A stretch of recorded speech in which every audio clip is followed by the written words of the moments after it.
minha galera! Tudo bem com vocês? Mais um vídeo aqui do canal Brownie Fogo. Não tem jeito, né, cara? A gente espera aí, né, chegar aí à noite, né, até com praticamente fim de rodada, né, de fase de grupos de Campeonato Carioca.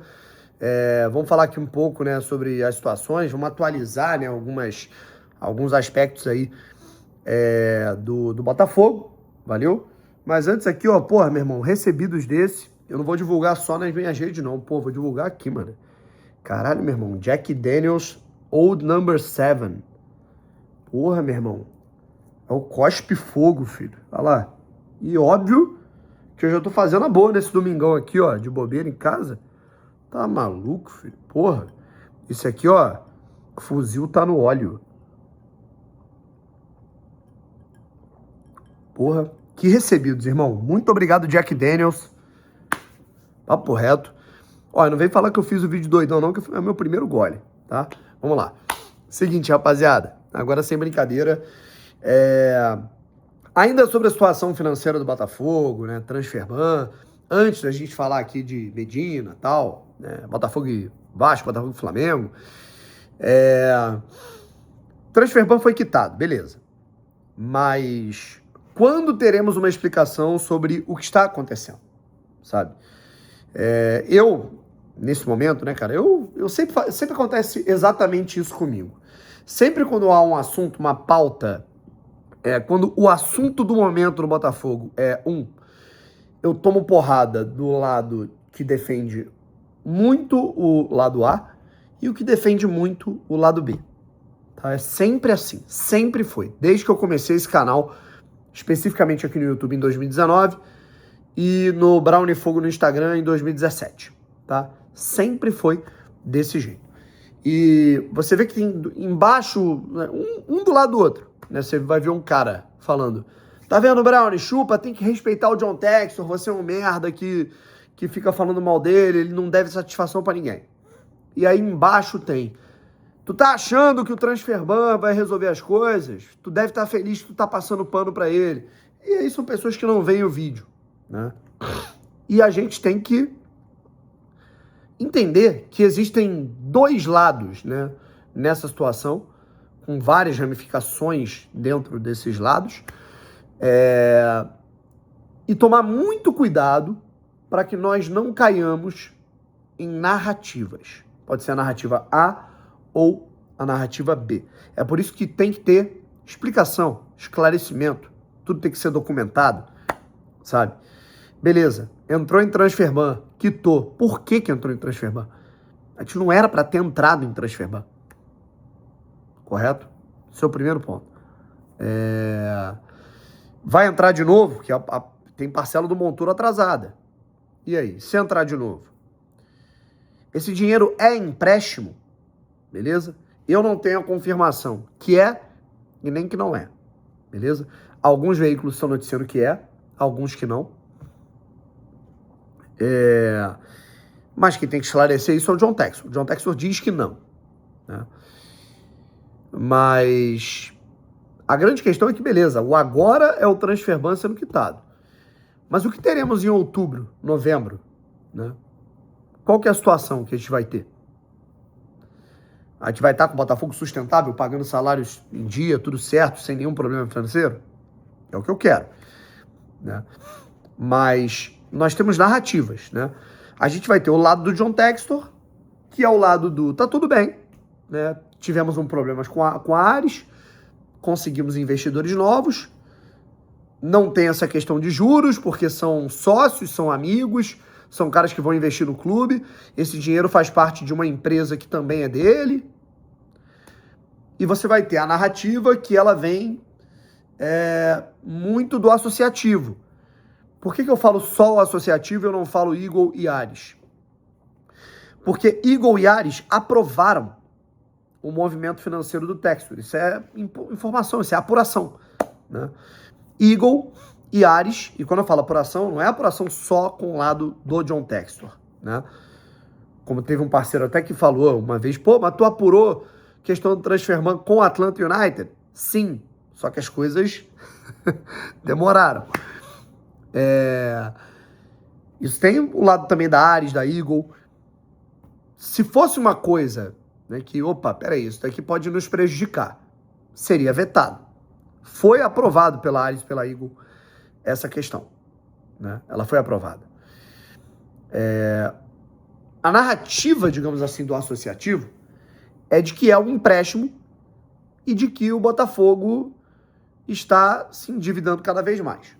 Qual é o intuito dessa narrativa do associativo? Não sei, beleza? Mas é aquilo, ao mesmo tempo que eu não coloco a mão no fogo, pelos movimentos do John, porque eu acho um cara muito maluco e que ele se explica mal, eu também não coloco minha mão no fogo pelo associativo, que foi quem gerou tudo isso, assim, desculpa, se o Botafogo virou SAF e tá na mão do John Textor, e que ótimo, né, porque foi campeão brasileiro da Libertadores, embora esteja tendo esses problemas. Tudo isso só aconteceu porque o Botafogo não foi capaz, né, o Botafogo associativo não foi capaz de gerir um clube. Endividou um clube sem deixar nada, né? Então, vai muito disso, tá bom? Vamos lá. Sobre jogadores, né? Primeiro, o Botafogo já corre aí com toda a documentação para inscrever Vidalba, Ítalo, Wallace Davi, Johan Hernandes. A expectativa é de que esses jogadores estejam inscritos e possam estar na relação, ser utilizados já para Botafogo e Fluminense na próxima quinta-feira. Jogo válido pelo Campeonato Brasileiro. Tá certo? E tomara que tudo corra, né? E tem a questão de reforços que estavam... e tem o Riquelme, zagueiro também. Encaminhados, apalavrados. Di Cesare, né, que é um zagueiro que já tá aí querendo vir pro Botafogo já tem um tempo. É uma indicação do Martin Anselmi, zagueiro do Racing. O Botafogo pode concretizar essa contratação. Segundo ponto. Medina. Vem da Argentina a informação de que o jogador deve ficar no Estudiantes pelo menos até o meio do ano. Eu já falei aqui, não é porque isso rolou agora, não é o... assim... já foi o jogador que me brilhou mais os olhos quando ele jogava no Boca. Aí ele foi pro Estudiantes, já não tá tão bem quanto era quando era mais garoto, sabe? Enfim, eu acho que pode ser uma boa aposta, dependendo de quanto o Botafogo pague. Mas pagar muito caro por ele, eu fico meio com o pé atrás, igual eu ficava com o Rolheiser, sabe? O Rolheiser é um jogador que também tinha isso, né? Só o Botafogo, mais um aqui e outro ali, estavam de olho. É um cara que tem talento, mas... e tá aí, ele no Santos joga um jogo bem, o outro mal. Então, assim, Medina é um jogador que se vem livre no mercado, lindo, ótimo. Pagar 10 milhões de euros no cara, não sei se é isso, eu já acho que, sei lá, não vale muito. Mas enfim, vamos ver o que vai acontecer, né? Se ele realmente vem agora, se ele vem no meio do ano, ou se ele não vem. E agora a gente fala de Campeonato Carioca. Acabou a rodada hoje, né?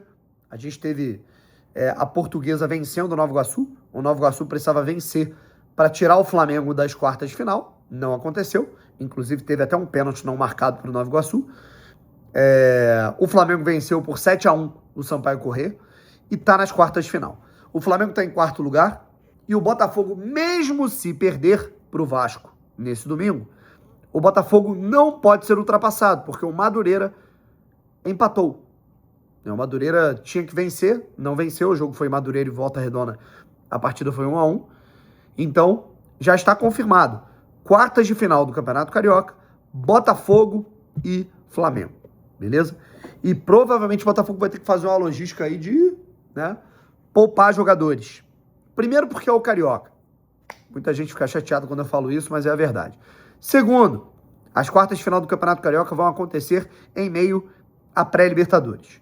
Botafogo e Nacional de Potosí na Bolívia, Botafogo e Nacional de Potosí no Newton Santos, e se Deus quiser, o Botafogo na segunda fase, ou contra Argentino Júnior, ou Barcelona de Guayaquil. Vocês me desculpem. Entre priorizar Campeonato Carioca, porque eu vou querer zoar o meu porteiro, o tiozinho da banca, o meu primo que é flamenguista, que é muito chato, e jogar uma Libertadores em alto nível, eu prefiro priorizar a Copa Libertadores. Tá certo? Enfim, mas é isso. Botafogo e Flamengo nas quartas. E Botafogo e Vasco acabou se tornando um jogo inútil para o Botafogo. Se o Vasco ganhar, o Vasco vai para terceiro. Aí o Vasco não enfrenta o Fluminense nas quartas de final do Campeonato Carioca. Se o Vasco não vencer, teremos Fluminense e Vasco. O Vasco fica em quarto e pega o Fluminense, que foi o líder do Grupo A.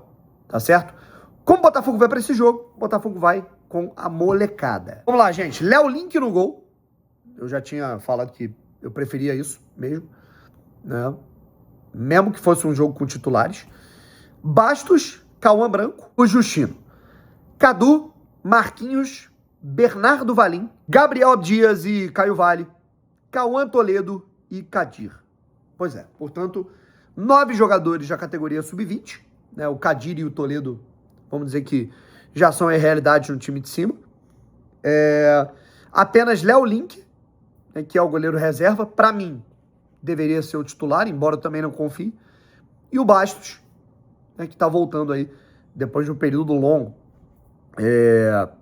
afastado. O Vasco, rapaziada, pode ir time principal, né? Pode não ir com todos os titulares, mas é time principal, né? Não é sub-20, não é molecada, né? Léo Jardim, Pumita, Carlos Cuesta, Robert Renan, Piton, Thiago Mendes, Cauã Barros, Coutinho, Nuno Moreira, Andrés Gomes, o Brenner, né? Obviamente pode ter uma alteração ou outra, né? Até porque o Vasco precisa também olhar para o Campeonato Brasileiro, né? É um jogo que não é importante, né?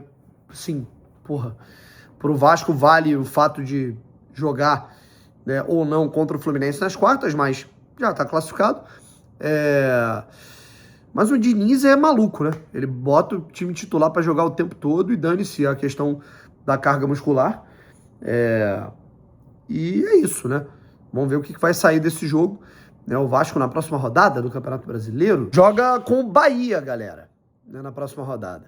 Tudo bem que o Bahia também vai ficar de olho na pré-Libertadores, mas, de todo modo, né, vai pegar um time aí que, né, casca grossa. E o Vasco, né, perdeu o primeiro jogo pro Mirassol e empatou com a Chapecoense em casa. Então, assim, o Vasco também vai ter que olhar pro brasileiro.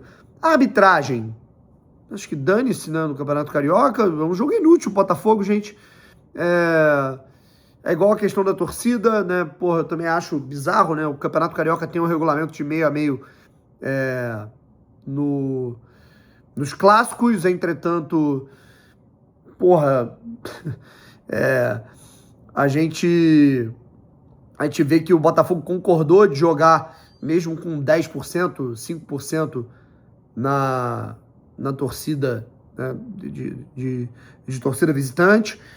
Acho que o Botafogo entende que, tipo assim, dane-se, porque é um campeonato que é inútil e não vale a pena ficar brigando por essas questões, né? Embora também me irrite um pouco. Tá certo, gente. Um abraço, tamo junto e fui. Saúde.